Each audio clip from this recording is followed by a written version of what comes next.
इस बेईमानी को आप समझिए। धर्म अगर बचाना जरूरी है तो खाली हम क्यों बचाएंगे? स्मृति ईरानी की बेटी गोवा में रेस्टोरेंट खोलेगी नहीं, और हम लोग मोटरसाइकिल लेकर के अपना तेल भरवा करके जय श्री राम। अरे राम जी जिंदाबाद हैं, जय जय है श्री राम का। कल भी था, आज भी है, आगे भी रहेगा। ये नया फैशन कैसे शुरू हुआ है? ये खेला क्या है? इस खेला को हमको समझना पड़ेगा। कन्हैया कुमार ने खोल दी मोदी, योगी, शाह और स्मृति ईरानी की पोल। कहा स्मृति ईरानी की बेटी गोवा में रेस्टोरेंट चलाती है और आपसे मोटरसाइकिल से खुद से तेल पेट्रोल भरवाकर जय श्री राम का नारा लगवाते हैं। ये आपको नफरती बनाते हैं। और स्मृति ईरानी की बेटी जो है वहाँ पर रेस्टोरेंट चलाती है। इतना ही नहीं, उन्होंने अमित शाह के बेटे पर भी बड़ा हमला बोला। उन्होंने कहा है कि आपसे ये जय श्री राम और मंदिर पे हमले करवाने, मस्जिद में हमले करवाने की बोलते हैं। और वहाँ अमित शाह के बेटे जय शाह उसके बेटे का मुंह देखे हैं।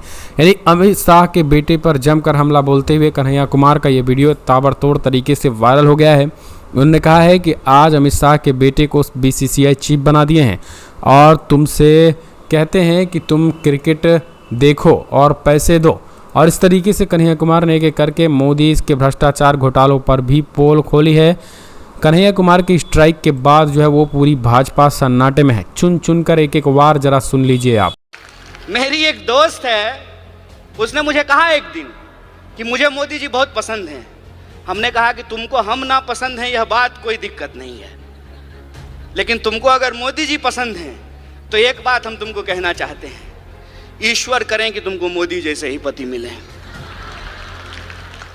आप लोगों को यह बात जाननी चाहिए कि हम नाम तो लेते हैं डॉक्टर बाबा साहब भीमराव अंबेडकर का, उनका योगदान है इस देश के संविधान को बनाने में।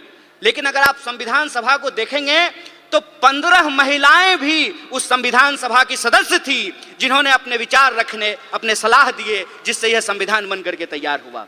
वो 15 महिलाएं थी और वो अलग अलग समुदाय से थी, अलग अलग जो है क्षेत्र से थी, अलग अलग पृष्ठभूमि से थी। उन्होंने अपना योगदान दिया है।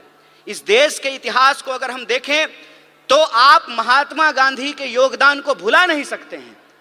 सबसे ज्यादा जो एंटी कॉलोनियल मूवमेंट पूरी दुनिया में हुआ, महिलाओं को आंदोलन से जोड़ने का काम अगर किसी व्यक्ति ने किया तो उस व्यक्ति का नाम महात्मा गांधी है। और आप देखिए कि देश को आजाद कराने के लिए, अंग्रेजों को इस देश से भगाने के लिए महात्मा गांधी जी को, कस्तूरबा गांधी को छोड़ने की जरूरत नहीं पड़ी।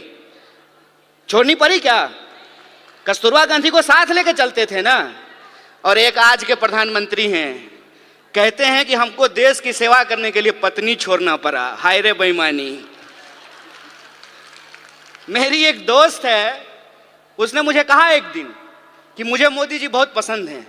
हमने कहा कि तुमको हम ना पसंद हैं यह बात कोई दिक्कत नहीं है, लेकिन तुमको अगर मोदी जी पसंद हैं तो एक बात हम तुमको कहना चाहते हैं, ईश्वर करें कि तुमको मोदी जैसे ही पति मिले। दूर से बात बहुत अच्छा लगता है, अपने पे जब अगर बात आ जाए तो उसका असर समझ में आने लगता है। आप मुझे बताइए, जो महिलाएं ये कह रही थी कि बृजभूषण जी ने कुछ नहीं किया, रह पाएंगी बृजभूषण के साथ? जीवन बिता पाएंगी उसके साथ? हमारे समाज में जो आज हो रहा है उसको हमको बहुत गंभीरता से समझने की जरूरत है। जो अधिकार हमको एक एक करके बिना लड़े मिल गए, इस देश में समान वोट के अधिकार के लिए कोई महिला आंदोलन नहीं हुआ। जब संविधान लिखा जा रहा था तो वोट का अधिकार दे दिया गया। इस देश में संविधान सभा में 15 महिलाएं शामिल होंगी, इसके लिए कोई आंदोलन नहीं हुआ। महात्मा गांधी ने अपने इनिशिएटिव से, उस वक्त जो है हमारा अखिल भारतीय महिला संघ नहीं था, महिला कांग्रेस नहीं था उस वक्त, लेकिन गांधी जी ने महिलाओं को घर से निकाल करके अपने आंदोलन में शामिल कराया। और आप जानते हैं, शराबबंदी के खिलाफ जो पिकेटिंग का आंदोलन होता था वो पूर्ण रूप से महिलाओं का आंदोलन था। महिलाएं जाती थीं और शराब की दुकानों को बंद कराती थी। महिलाओं को राजनीति की मुख्य धारा में लेकर के आए, ये एक प्रोग्रेसिव सोच थी।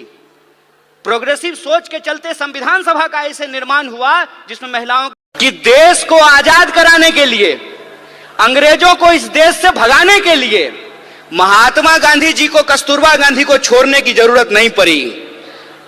छोड़नी पड़ी क्या? कस्तूरबा गांधी को साथ लेकर चलते थे ना। और एक आज के प्रधानमंत्री हैं, कहते हैं कि हमको देश की सेवा करने के लिए पत्नी छोड़ना पड़ा। हाय रे बेईमानी। मेरी एक दोस्त है, उसने मुझे कहा एक दिन कि मुझे मोदी जी बहुत पसंद हैं। हमने कहा कि तुमको हम ना पसंद हैं यह बात कोई दिक्कत नहीं है, लेकिन तुमको अगर मोदी जी पसंद हैं तो एक बात हम तुमको कहना चाहते हैं, ईश्वर करें कि तुमको मोदी जैसे ही पति मिले। जय शाह किसका बेटा है? अमित शाह का ना। तो बीसीसीआई सेक्रेटरी परीक्षा दे करके बना है? कंपटीशन दिया था क्या? एसएससी का एग्जाम, यूपीएससी लिखा था? कैसे बन गया? वो परिवारवाद नहीं है। उसका मुंह देखें जय शाह का है? उसका बीसीसीआई का सेक्रेटरी बनना परिवारवाद है कि नहीं है? और ज्योतिरादित्य सिंधिया जब यूपीए में मंत्री थे, उनके पिताजी भी मंत्री थे, माधवराव सिंधिया। तो जब तक वो कांग्रेस में थे तब तक परिवारवाद था, और जो ही मोदी जी के बगल में जाकर के बैठ गए हैं तो ताली बजा रहे हैं। आहा, उनकी सूरत देख रहे हैं। इतना मूर्ख हैं हम लोग, इतना मूर्ख बनाएंगे ये हमको कि हमारी पार्टी में परिवारवाद है। जो ही आप आरएसएस में शामिल हो जाइएगा तो वो संघ परिवारवाद हो जाता है। कि देश को आजाद कराने के लिए, अंग्रेजों को इस देश से भगाने के लिए महात्मा गांधी जी को कस्तूरबा गांधी को छोड़ने की जरूरत नहीं पड़ी। छोड़नी पड़ी क्या? कस्तूरबा गांधी को साथ लेकर चलते थे ना। और एक आज के प्रधानमंत्री हैं, कहते हैं कि हमको देश की सेवा करने के लिए पत्नी छोड़ना पड़ा। हाय रे बेईमानी। मेरी एक दोस्त है, उसने मुझे कहा एक दिन कि मुझे मोदी जी बहुत पसंद हैं। हमने कहा कि तुमको हम ना पसंद हैं यह बात कोई दिक्कत नहीं है, लेकिन तुमको अगर मोदी जी पसंद हैं तो एक बात हम तुमको कहना चाहते हैं, ईश्वर करें कि तुमको मोदी जैसे ही पति मिले।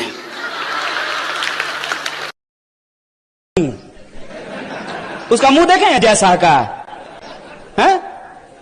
उसका बीसीसीआई का सेक्रेटरी बनना परिवारवाद है कि नहीं है? और ज्योतिरादित्य सिंधिया जब यूपीए में मंत्री थे, उनके पिताजी भी मंत्री थे, माधवराव सिंधिया। तो जब तक वो कांग्रेस में थे तब तक परिवारवाद था, और जो ही मोदी जी के बगल में जाकर के बैठ गए हैं तो ताली बजा रहे हैं। आहा, उनकी सूरत देख रहे हैं। इतना मूर्ख हैं हम लोग, इतना मूर्ख बनाएंगे ये हमको कि हमारी पार्टी में परिवारवाद है। जो ही आप आरएसएस में शामिल हो जाइएगा तो वो संघ परिवारवाद हो जाता है।